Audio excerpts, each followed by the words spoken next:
Holy Chalupa, Batman, do the Dems ever have a problem on their hands in Washington, D.C.? We're going to talk about that and the insane week that was pretty much on 11, if you will, across the spectrum. We've got the NBA and its love affair with China and its hypocrisy on social justice issues.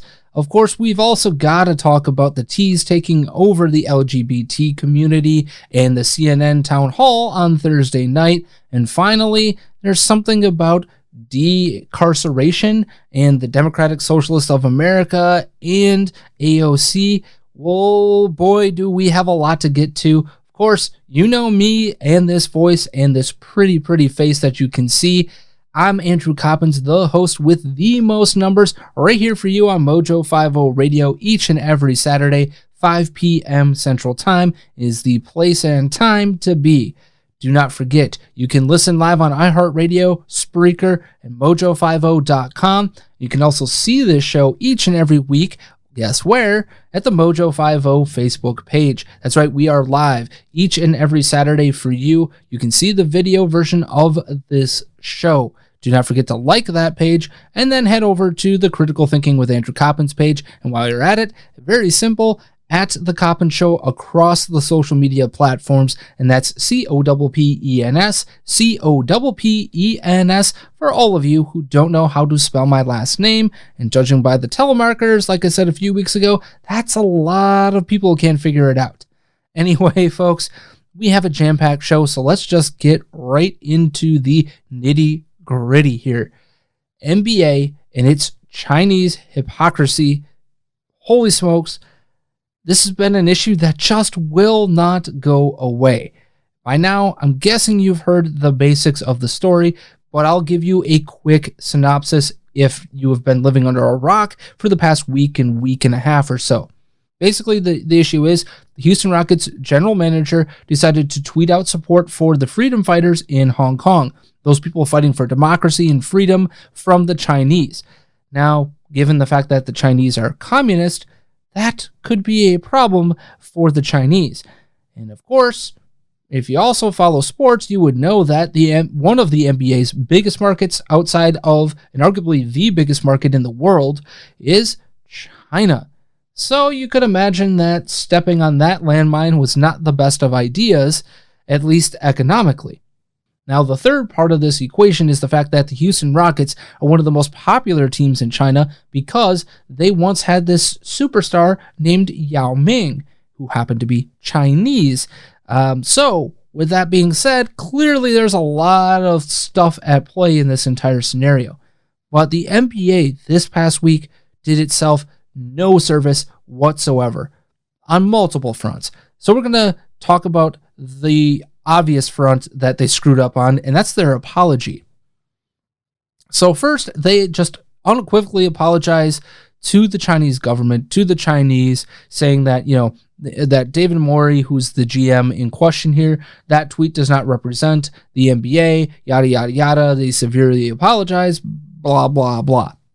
Then that wasn't good news because the right, of course, and rightfully so in this case, just went nuts on the NBA for seemingly taking the side of Chinese oppression over American free speech. Then there was a second apology because, folks, you pissed the left and the right off in this first apology. Now the second apology comes. This time it's, we don't apologize, or I should say, we stand up for David Morey and his right to say what he's going to say. We will not punish him for it, but that we still apologize to the Chinese people. Now, I will say this for the NBA.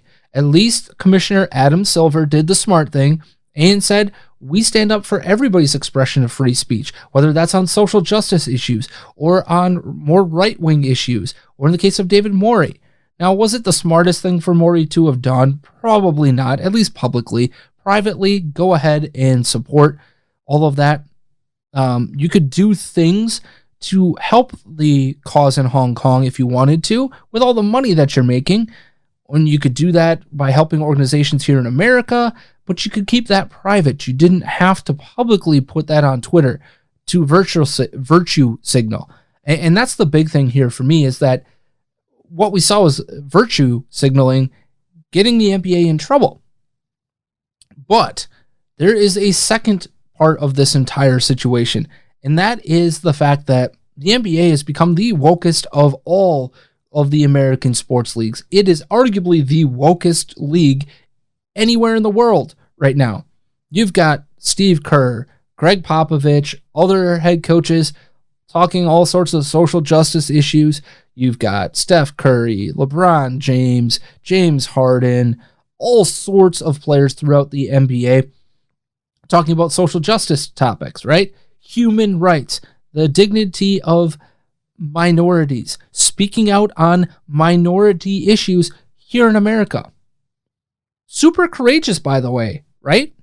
Or not, because in America, we've got the freedom of speech. You know what would be really courageous? Standing up for the same types of minorities in China. Yeah, that's right. There's Steph Curry. That's right, LeBron James and Steve Kerr and Greg Popovich and all you woke social justice sports warriors out there. The SJSW crowd, as I like to call them.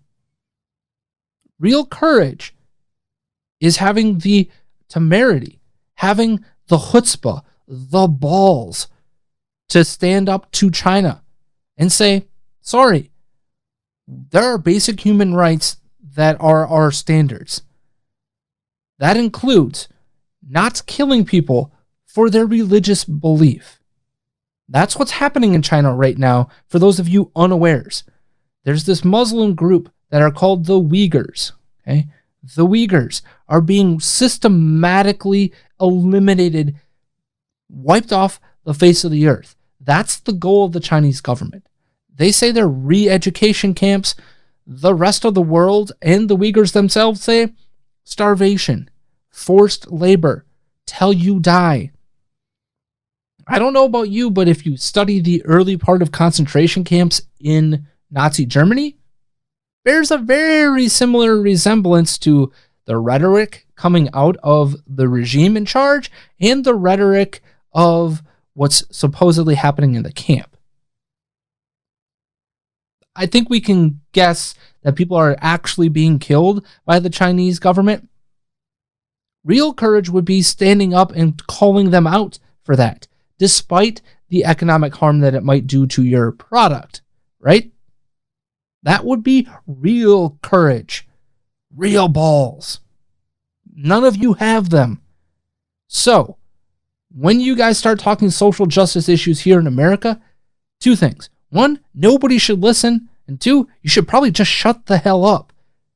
Because you could not stand up and say, China, you're wrong, when it mattered the most. When you had an opportunity to take your big product, right, the thing that you have to give in this scenario and say, I'm willing to toss it away.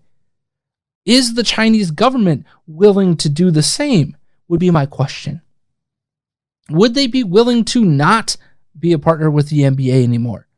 Because you have to remember that entertainment, keeping the folks happy, is part of this whole structure of the Chinese Communist government. Keeping them happy is 500 million freaking people actually paying attention to the NBA Finals last year. That's right. 500 million people in China watched the NBA. I want you to think about that. So yeah, it's a big market, right? All of that.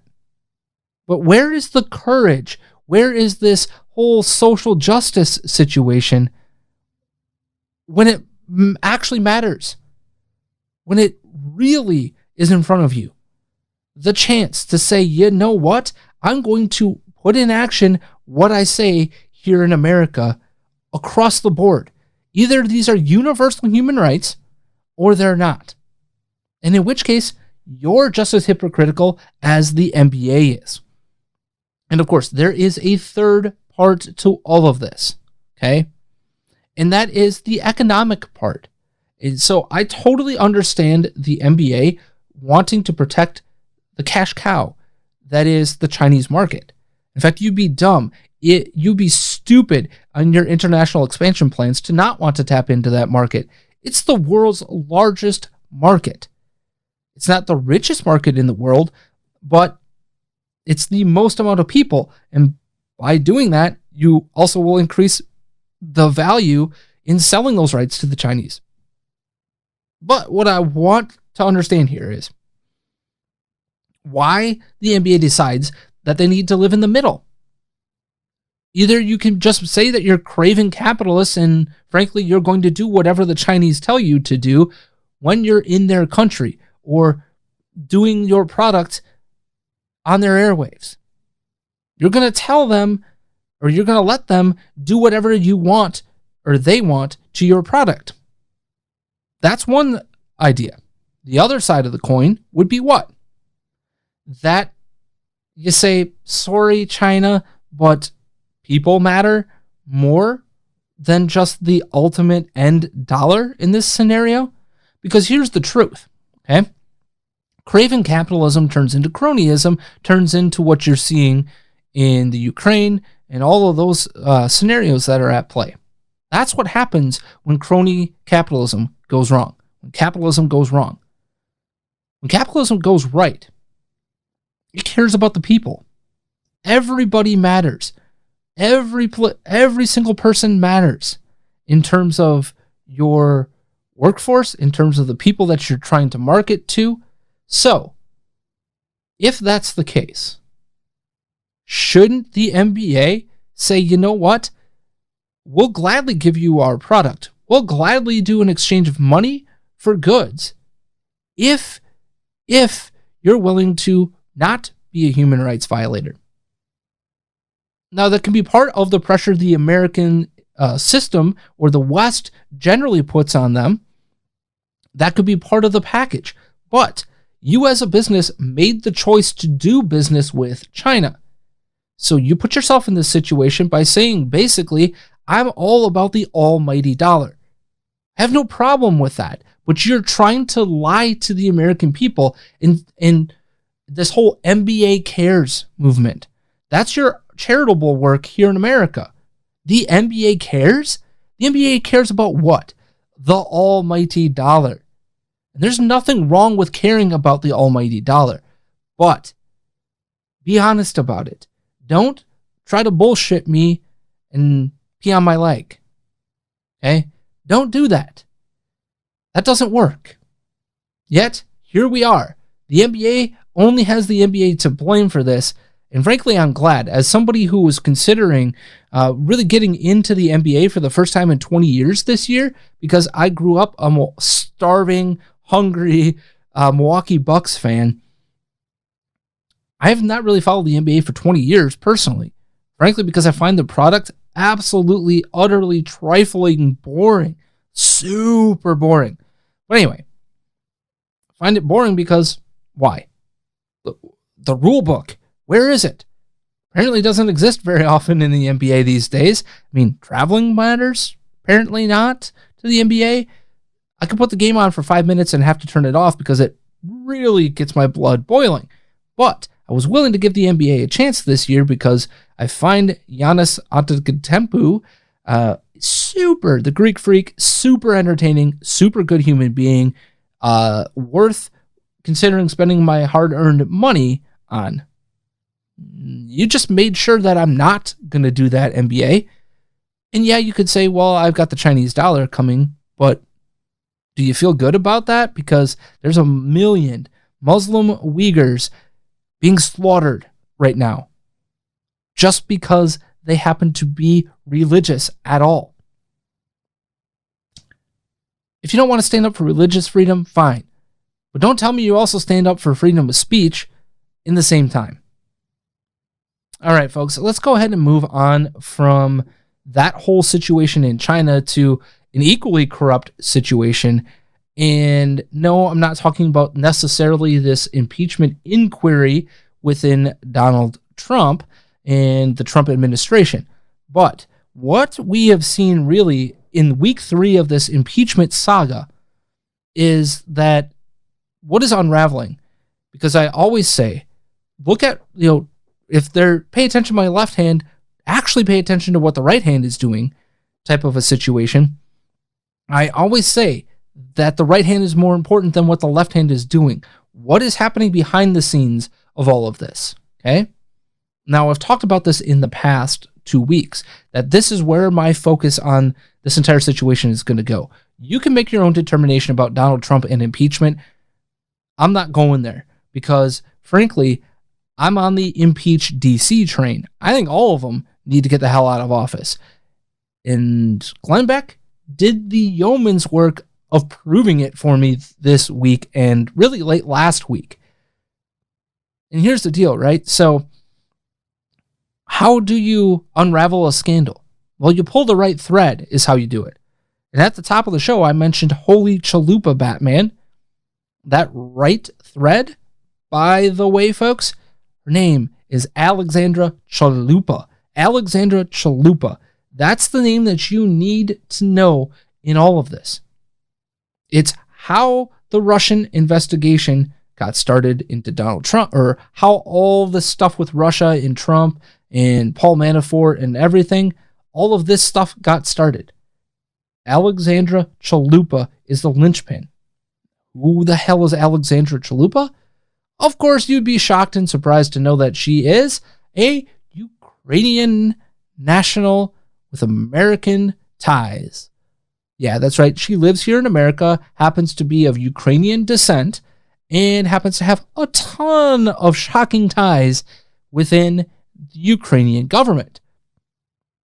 So, why does this all matter? Well, because she also happens to be somebody who did some quote-unquote, what did she call it, ethnic outreach and research for the DNC just around the 2016 election. Now, for everything that the left has said about Donald Trump and Russia, Ukraine is that for the DNC, only actually corrupt and provable. Holy Chalupa, Batman. So, basically, what you need to know here is Chalupa is the thread between the Ukraine, between the DNC, because she worked for the DNC, the Hillary Clinton campaign, Fusion GPS, and the entire Trump-Russia scandal. That's it. That's all you need to know in this whole ugly, sordid affair. The fact that the DNC had somebody on their staff. Now, she claims that she was only on that staff for that ethnic outreach and research, but as Glenn Beck points out via documented proof, she was paid over $71,000 for part-time work. $71,000.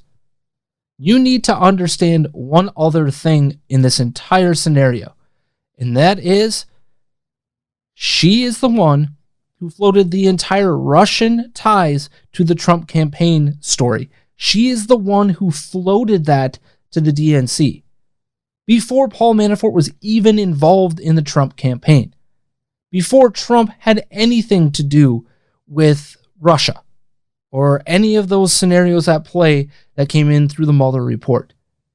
Alexandra Chalupa is the one who set up that entire scenario.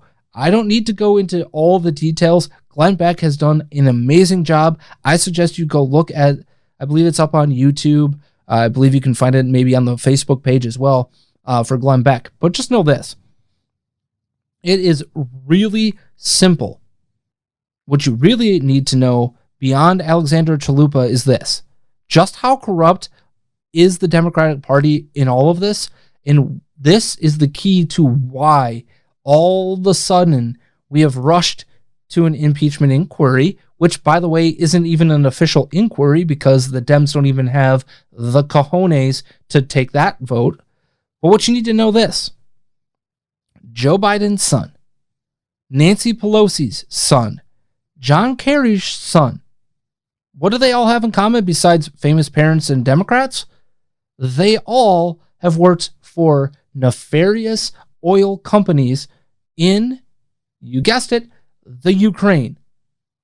How does that happen if you, as a member of Congress or the Secretary of State or the Vice President, would know that the Ukraine is what? Dirty as all hell. So ask yourself why. always ask why in these situations. Why would Biden's son? Why would Pelosi? Why would Kerry send their sons over there knowing how corrupt this is? Why do the Dems suddenly care about quid pro quos when they're on record doing the same thing, when their sons are making millions of dollars? Hunter Biden's on record over $87,000 a month, not the $50,000 that's being floated by the buy. Why is it bad for the president of the United States to want to get to the bottom of potential corruption just because it happens to be from somebody who is now running for president of the United States? That is what disqualifies this from being looked at? Are you insane, America? This is what I'm talking about. What they're doing with this entire impeachment inquiry and trying to get rid of Trump has nothing to do with Trump being bad or Trump doing something nefarious or quid pro quos or anything. It is to cover their own asses. Because why? Trump was looking to look into these things. He has counsel in DC. We have people, we have investigators doing this work right now. So, my conclusion to all of this is still impeach DC. Donald Trump does not look like a guy who is squeaky clean, that is for sure. But neither is Joe Biden, he should be disqualified. Neither is the DNC. Every player in this scenario is corrupt. From the people in the Ukraine to every single player on the small level, the medium level, and the big levels in DC. This should be a house cleaning exercise by the American people. And the only thing that's happening here is one side is trying to protect its ultimate power right now and then crush the side that could potentially bring this whole house of cards down. Once that happens, game's over for a lot of people in DC. There's a lot of power brokers in it that could be affected by this. They cannot have this at all. So keep this in mind as we continue down the road to impeachment for Donald Trump, because I think that's what's exactly coming. And we've seen the American people kind of moving that direction. I'm not so sold that that's the right move when you take a look at what high crimes and misdemeanors and what should be the standard here. I just don't see that at play. But this is ultimately a political thing. And so if the people want it, that's probably what's going to happen. But at the end of the day here, remember, keep the eye on the ball. And the ball is the entire DC apparatus being corrupt. Get them all the hell out of office. There should be not a single person, not one, reelected this coming cycle. Not one representative, not one senator. And if you think your senator or representative is above what's happening in the Ukraine, I guarantee you if it's not happening in Ukraine to them, it's happening somewhere. Get these fools the hell out of office. Get them all out of office. What the DNC did here, absolutely insane. And it makes the Russian hoax, the idea that was behind that, look like child's play. We cannot have this in our government. We just can't. And it needs a house cleaning from top to bottom, from the bureaucrats, from everybody. Everybody's got to go. All of them. We need to start fresh with our government here in America. This should be America's wake-up call if you want to pay attention. That being said, looks like it's about time for us to hit a break right here on Mojo 50 Radio. On the flip side, we're going to be talking about teas and decarceration. It's going to be a lot of fun, folks. See you on the flip side right here on Mojo 50 Radio.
Welcome back here on Mojo 50 Radio. I'm your host with the most numbers, Andrew Coppens. This here show, Critical Thinking, as you know. Thank you for sticking around through the break. Do not forget you can listen live every Saturday, 5 p.m. Central Time, iHeartRadio, Spreaker, mojo50.com. And most importantly, you can also see this show now over at the Mojo 50 Radio Facebook page. I hope you're enjoying what you're seeing, what you're hearing, and all of that. But as I say all the time, I'm your host with the most numbers. The first half, kind of devoid of numbers. Do not worry, do not fret. Numbers are going to be very important through the second half of this show. With that being said, what are we going to talk about in the second half of the show? Of course, we're going to talk about trans activism and something about decarceration. Apparently, that is now a new word in the leftist lexicon. But up first, we have got to talk about the T's taking over. Yes, if you ever wanted to know the answer to Beyonce's question, who run the world? Apparently, it's the transgender community these days. Because CNN put on a 4-hour town hall on equality, and really all this entire thing is propaganda for the transgendered community. It was absolute, utter insanity, highlighted by this. I'm so sorry. I don't want to take this away from you, but let me tell you something. Black trans women are being killed in this country, and CNN, you have erased black trans women for the last time. Let me tell you something. Black trans women are dying. Our lives matter. I'm an extraordinary black trans woman, and I deserve to be here. My black trans- A courteous but testy exchange followed with CNN moderator Don Lemon as activist Blossom C. Brown blasted the network for not having any trans people speak at the town hall. That's how anti-blackness works amongst people of color. That's what anti-blackness looks like. The erasure of black trans people. All right. I'm here, we're here in this room. Please give us that opportunity. Blossom, thank you so much, and we appreciate you. Okay, folks, just stop. Just stop with this stuff. First off, if you didn't see this, if you're not watching this, what you missed is there was a 9-year-old boy or girl, not really sure at this point. I think it's a girl transitioning into a boy. Yes, a 9-year-old transgender. That parent is ridiculous. And if you watch this, what you see is this 9-year-old being coached by this parent. The parent is somehow the activist here. I want you to think about this. The parent wants their child to be transgendered so bad that they're filtering questions, that they're pointing out what they need to say, that they're basically coaching this child through this thing before the real life adult transgender happens to interrupt and take this whole thing over. That, folks, is disgusting in my view. That parent is just, my word, that is pure child abuse. A 9-year-old knows its sexuality? Are you out of your ever-loving mind? A 9-year-old doesn't even know what it wants or what she or he wants for dinner 5 minutes from now. This is absolute insanity. You're teaching your child something that does not need to be taught. It is absolutely nuts. Absolutely insane, my friends. And personally, I think that should be looked into as child abuse. It absolutely should be. There's no place for a 9-year-old to be in touch with their sexuality. If they're 17, 18 years old, or if they're 19 or whatever, and they want to continue to explore some of these things, could it just be that they're more feminine dominant in their things that they like? Maybe that's the case. Let them grow. Let them figure it out for themselves. There's no way that a 9-year-old is doing this on their own. Absolutely no way, especially when you take a look at the video and the audio of what took place on that CNN town hall on Thursday night. Now, to get to the larger point here, this is how insane the transgender community has gotten, okay? Don Lemon is a black gay man. That transgender person got on stage and called Don Lemon, well, got close to the stage, didn't get actually on stage, and told Don Lemon that he was anti-black because he wouldn't speak up for the black trans woman community. My word, folks, the insanity up to 11, maybe up to 12. But let's take them at face value, because the claim here is that there's an epidemic of black trans women or trans women in general, or even the trans community more broadly, being killed in America. It's an epidemic. We must deal with this epidemic. So let's get some basic facts out of the way off the top here. The trans population, the overall trans population, is estimated here in America to be about 0.6%, 0.6%, or 1.4 million people.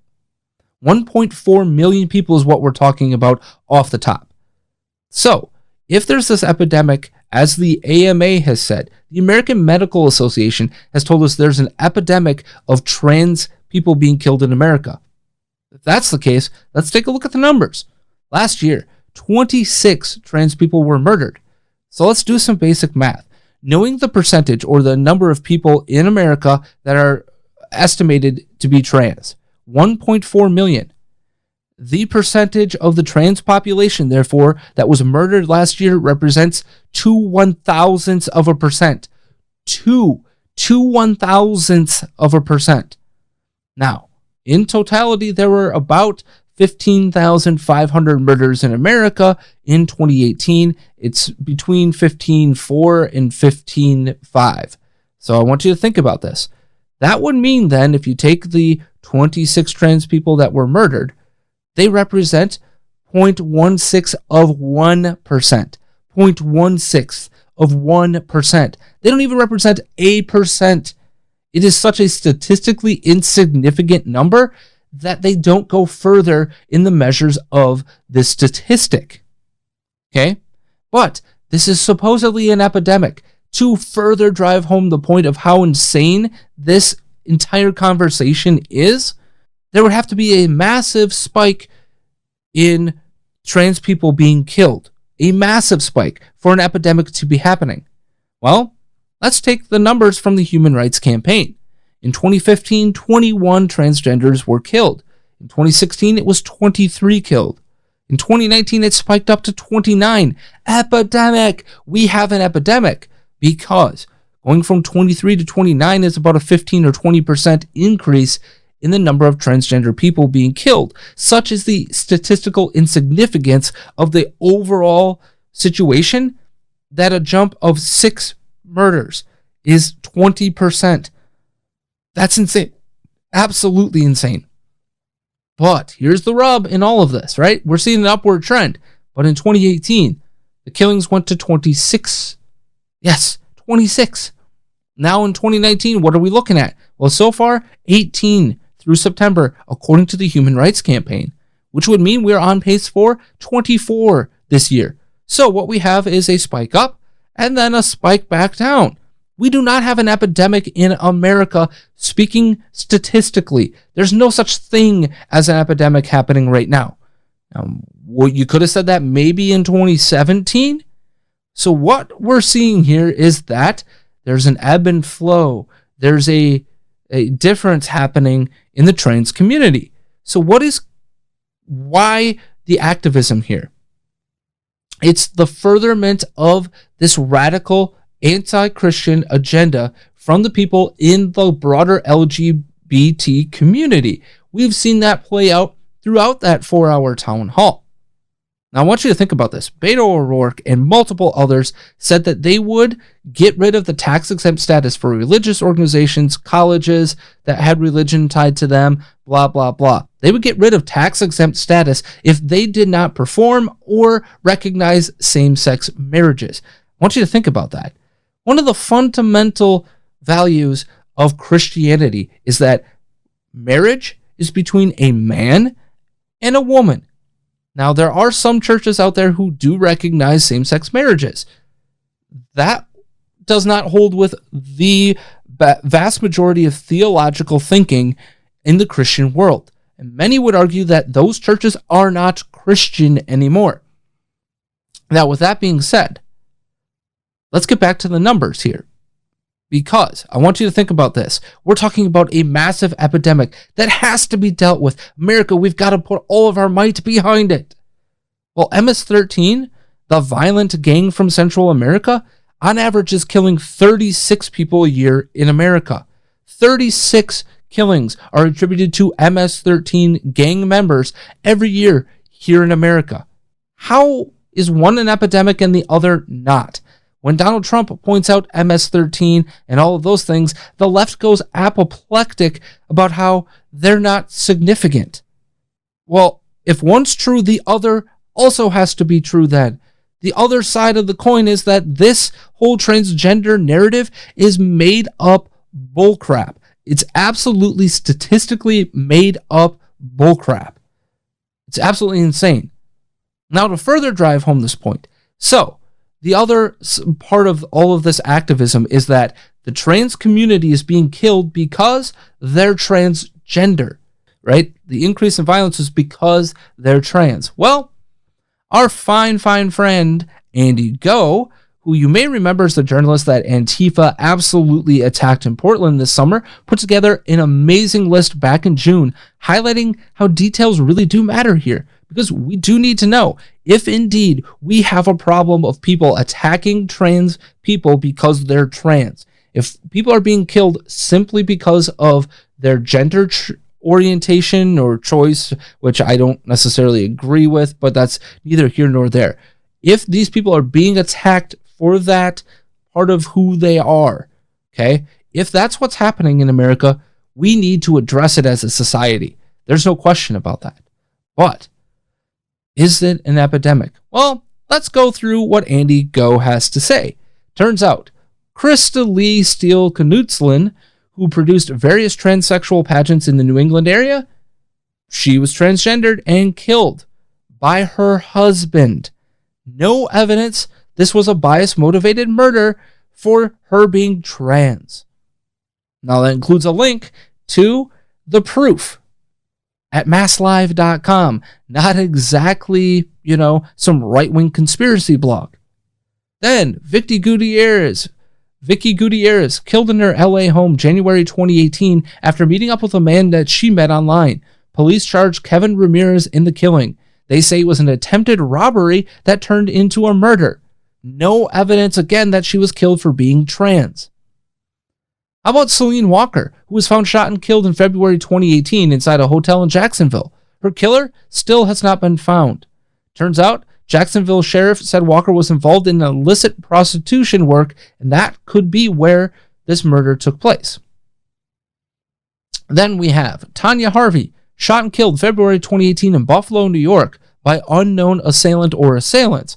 Harvey struggled with drug abuse and was involved in prostitution. Prosecutors say there isn't evidence to show she was killed for being trans, from the Buffalo News.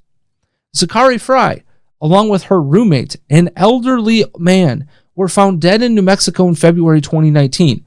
A man believed to be their third roommate, Charles Spies, was arrested and charged. There's no evidence the killing was motivated by transphobia because both of them were killed, an elderly man and a transgender. I want you to think through these things. We're seeing a pattern here, folks. And again, we'll go to Felicia Mitchell, shot and killed February 2018 in Cleveland. Her home was known to police for drug activities. Gary Sanders was charged for her murder. They had an argument over, wait for it, stolen money and drugs. No evidence of transphobia. Go to cleveland.com. Amia Tyree Berryman, a trans prostitute, shot and killed in a motel room in March 2018. Dedrick Butler arrested over the killing. Likely nothing to do with trans, from WBRZ.com. Again, let's continue because there's more. Sasha Wall, killed in April 2018 in South Carolina by somebody authorities believe she knew. She was shot close range in her car. The shell casing found inside.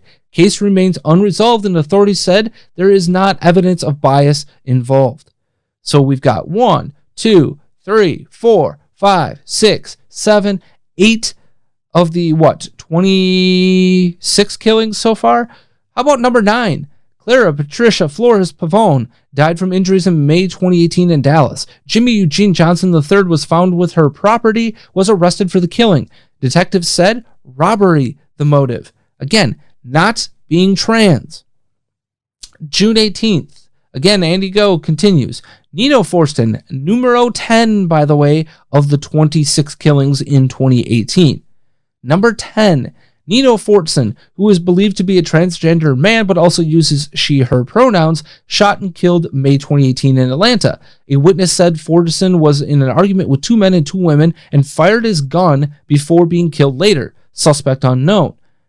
Did the argument was it about transgenderism? No. Turns out this person decided to shoot a gun in an argument and got killed in the result. Now we got number 11 of 26. Gigi Pierce, shot and killed by her friend, a woman of color, in May 2018 in Portland, Oregon. Trial heard how it was self-defense after Pierce tried to stab her with a knife. The murder charge dismissed. No evidence of transphobia. Gigi Pierce tried to stab somebody with a knife and got murdered. That's what's gonna happen when you try to kill somebody else, folks. All right, so that's number 1, 2, 3, 4, 5, 6, 7, 8, 9, 10, 11. We have 11 of 26 total. How about number 12? Roxana H. Rodriguez died May 2018 in the hospital after being part of a migrant caravan that crossed into the U.S. She was hospitalized under ICE custody with signs of pneumonia, dehydration, and HIV complications, my friends. That's right. No evidence of transphobic violence against her in the United States. That's number 12. How about number 13? Antasha English, shot in a drive-by in June 2018 when she was urinating between 2 homes. Suspect wore gray hoodie. The case unresolved. Jacksonville Sheriff's Office said they don't believe the killing was inspired by transphobia, but was connected to, wait for it, prostitution. We can continue. Diamond Stevens, shot in the back of the head within car, June 2018 in Meridian, a city in Mississippi with high violent crime. Police believe that 1 or 2 suspects were in the car with her. Case is unresolved. If you've got info, you can call the Crime Stoppers, and they give the number. I can continue. Kathlena James, killed in Jacksonville motel in June 2018, sparking speculation of transphobic mass killer. Police deny it. Witnesses say she was participating in illicit activity with a history of drug use and prostitution, and there was a sketch of the suspect. Keisha Wells, found dead with a gunshot wound in a Cleveland parking lot in June 2018. A homeless man charged for allegedly helping move her body to the parking lot. The killer has not been identified. Police did not find evidence of a hate crime. So we've got 1, 2, 3, 4, 5, 6, 7, 8, 9, 10, 11, 12, 13, 14, 15, 16 of 26. 16 of 26. Let's quickly do some math here, shall we, my fine friends? 16 of 26 people. That is just the known information that we could find. 16 of 26. Oh, that's over 61.5%. As it turns out, 62% of all of the murders of transgender people had nothing to do with that person being trans. And if we dug further into some of the other cases with other information, I'm very certain we would find that it's not because they were trans that they were killed. So, what would be the conclusion of what I just read to you? Here's the reality. Engaging in risky behavior on a regular basis, like severe drug use, prostitution, or any of those types of things, no matter your gender, no matter your orientation, no matter your race, no matter anything else in life, doing those types of risky behaviors over and over and over again makes you more susceptible to bad things happening to you, like getting killed. Engaging in healthy behavior tends to lessen your risks for things like rape, murder, theft, assault, and the like. So maybe the answer here in terms of activism within that community should be to stop risky behaviors, to activate, to tell the community that drug use, not a good thing. Getting them help with drug abuse, a good thing. Now, yes, there's poverty and other things involved here, but I know plenty of poor people in my life who have not resorted to prostitution and drug use to solve their poverty issues. I mean, just the excuse making that comes out of the trans community. How about this? Activate within your own community, if you want to call it a community. Activate. Solve the problems that exist. Do a campaign about how risky behavior leads to really bad outcomes. If you highlight the fact that doing these things can lead to murder, rape, theft, all of that sort of stuff, it can lead to criminality. Okay? It turns out that criminality, your propensity to do criminal things already, leads to your potential to be a victim of said crime. It's just that simple. It doesn't matter if you're black, white, Asian, Hispanic, Indian. Doesn't matter your race. Doesn't matter your gender. Doesn't matter your orientation. Turns out the common factor here is risky behavior becoming bad for your health, including you getting killed. That should be what you're activating over. That should be what you're highlighting. That should be what you're demanding better of your own community of. That simple. Speaking of criminality, we have got to move on from the trans movement to this idea of abolishing prisons. That is something that Alexandria Ocasio-Cortez talked about this week, and, well, it didn't get any airtime in conservative radio because, well, why would anything other than Trump impeachment get any airtime?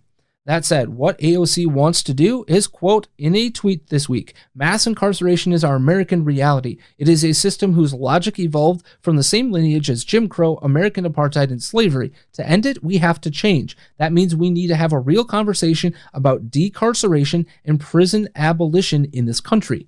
A cage is a cage is a cage, and humans don't belong in them, she added in a follow-up tweet. Now I'm going to stop right there, because obviously we need to talk about this idea of decarceration and prison abolition, but the language that she uses tells me this is the third time that I've talked about this, but this is the proof, the absolute proof that Alexandria Ocasio-Cortez does not have a single thought that is her own in her head. She is a parrot, a puppet of the Democratic Socialists of America, who had not one, but two ideas this year in their national platform, Resolution 28 and Resolution 54. Resolution 54, criminal justice and decarceration. Resolution 28, ending cash bail. So the idea that they would have in the DSA in general, you can go look at the specific language. It's absolutely bat nuts crazy, by the way, but the idea in the non-specific way. But the overall idea would be this, okay, folks? It would be that they would end the prison system. No more prisons. No more police, by the way, either. And then third, the first step really is to end the cash bail system. Get people out of the jails and out of prison prior to trial. Make sure that cash bail doesn't happen, and that these people, before they are adjudicated to be guilty or not guilty, are set free. So I thought to myself, that sounds very familiar. Oh, that's right. That's already happening here in Chicago. The idea being that they do not have the money or the resources to be able to put a lot of people who don't necessarily need to be behind bars. Well, as it turns out, that's a really bad idea. So WGN did a study. From Memorial Day to Labor Day this weekend, a total of 118 adults were charged with felony weapon offenses in 4 months. 87% were released on bond. The most anybody had to pay to get out of jail, $5,000. 72% of those 118 adults released the same day they were arrested or the very next day. And furthermore, 30% of 118 people walked out of jail without paying any money. They received I-bonds, recognizant bonds, or signature bonds, depending on where you live in this country. That's right, felony weapons charges. Violent criminals were just let loose on society. Now, as you would imagine, the rest of the story is not a pretty picture. That's right, folks. The vast majority of these people went back out and committed crimes right away. That's because they're criminals. And unfortunately, it ended very violently for a few people this summer. And we don't even know the full extent of this because it's so difficult for Chicago police to identify the actual shooters in many cases. I can tell you 2 separate cases of people who were victims of violent crime at the hands of people who shouldn't have been on the streets because of this very issue. In fact, at least one person died because of a gun homicide by somebody who was already out on bail for gun charges. All I'm trying to tell you here is we have the DSA's proposal in work here in Chicago. In practice, it doesn't work. It is creating more problems for our society right here in Chicago. Cook County Sheriff Tom Dart says, "This is not what me or the public wants. The reality of it is, though, that gun offenders need to be treated differently than other people. In the city of Chicago, with all of our gun issues, I think we should all agree on that." I think we all should agree on that. Now, the further part of this whole idea of no prisons, no police state is restorative justice. Now, there are a group of people, I would put people who are addicted to drugs, people who are addicted to alcohol, people with severe actual mental issues, people with paranoid schizophrenia, or other things that can lead to violent crime. Those are the type of people that we should be focusing on, quote unquote, restorative justice. Okay. Those are the people that we should be looking at. So let's say you commit a violent crime for the first time and you did it because you're addicted to drugs or alcohol, or because you're off your meds for paranoid schizophrenia or whatever have you. Okay. If you're found with violent crime, instead of going to prison or jail, maybe the right course of action is to get you the help that you need to overcome the issues that led to the violent crime in the first place. Okay? Those are the things that we can do because those are actionable situations. Reducing the recidivism rate of people who are addicted to drugs or addicted to alcohol or simply need new medication or actual therapy. Those are the types of people that we should be focusing on getting the help the first time. American taxpayers, I think, would by and large say that's a smart move, because if we can save money on the back end of these people not recommitting crimes, then we've got something to work with. I think as a society, that makes a lot of sense. Now, the real big issue for me is that that's not what the DSA would want. The DSA says that's not far enough. What they're going to say is that poverty should be included, that all sorts of other things need to be included in here. All right, folks. On that note, I think this is a good place to stop this week. On that note, do not forget you can follow me on the social medias at The Coppens Show. Coming up next, right here on Mojo 50 Radio, Matthew Holloway and the Hollow Net. Until next week, keep being smart, keep being safe, and keep on being the amazing people you are.